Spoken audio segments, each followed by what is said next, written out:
Is there a price tag on public trust? Today, we are looking at $250 million in taxpayer money, a massive fraud scheme that has rocked Minnesota, and one very prominent congresswoman who was suddenly choosing to go completely silent when confronted with the hard truth.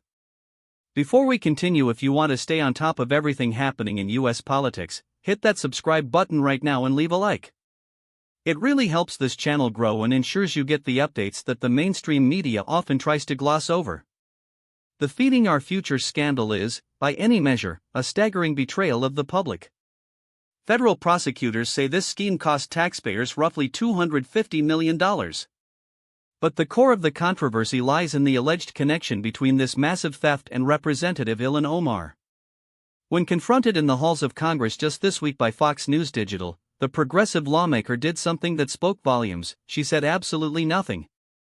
She ignored direct questions about whether she would cooperate with the investigation and whether she or her team worked to block subpoenas aimed at digging into the truth of this scandal. But why is the scrutiny falling on her? It starts with the Meals Act, a piece of federal legislation Omar sponsored back in 2020 during the height of the COVID-19 pandemic. Critics and Republican lawmakers argue that this specific bill essentially opened the floodgates for fraud by drastically loosening the USDA's waiver authority. By cutting through the red tape, the legislation was intended to feed children, but investigators now suggest it created the perfect environment for bad actors to drain the system. It isn't just about a law, though.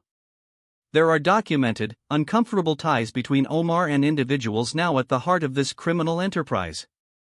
Amy Bach, the founder of the nonprofit at the center of this scandal, is currently facing up to 50 years in prison. In a recent jailhouse interview, Bach pointedly noted that many of the sites involved were working directly with Omar, suggesting that the congresswoman and her staff were heavily engaged with the very people now accused of stealing millions. We've seen the Minnesota House Fraud Prevention and State Agency Oversight Committee go to great lengths to get answers. They invited Omar to testify and formally requested documents, emails, texts, records of meetings that might clarify her role and her promotion of specific sites, like the Safari restaurant in Minneapolis. Instead of providing transparency, the request was met with total silence. In fact, when the committee tried to subpoena these documents, the effort was blocked by state Democrats, leaving many to wonder, what exactly is being hidden?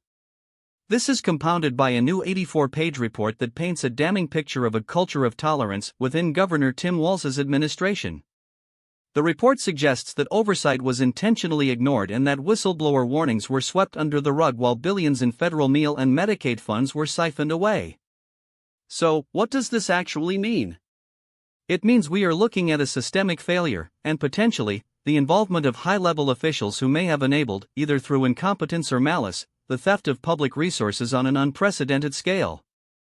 If the Meals Act served as the vehicle for this fraud, and if Omar's office was indeed coordinating with these now convicted criminals, we aren't just talking about a political embarrassment. We are talking about a major breach of the oath of office. If you are a taxpayer, this should make your blood boil. This was money meant for children in need, diverted into the pockets of fraudsters while officials looked the other way. The fact that the congresswoman refuses to defend her actions or provide the documents requested by her own state legislature raises a massive red flag. Is she afraid of what those records will reveal? Is she hoping that if she stays quiet, the news cycle will just move on? We want to know what you think. Is Ilhan Omar responsible for the loopholes that allowed this massive fraud to happen, or is this just a political hit job being used to deflect from other issues? Drop your opinion in the comments below. I read every single one, and I want to hear your take on whether accountability will ever actually reach the halls of Congress. This situation is rapidly evolving, and we will continue to track every development as more documents are requested and more whistleblowers come forward. The truth has a way of coming out, regardless of how many questions are ignored. Stay tuned, stay informed, and we will be back with more.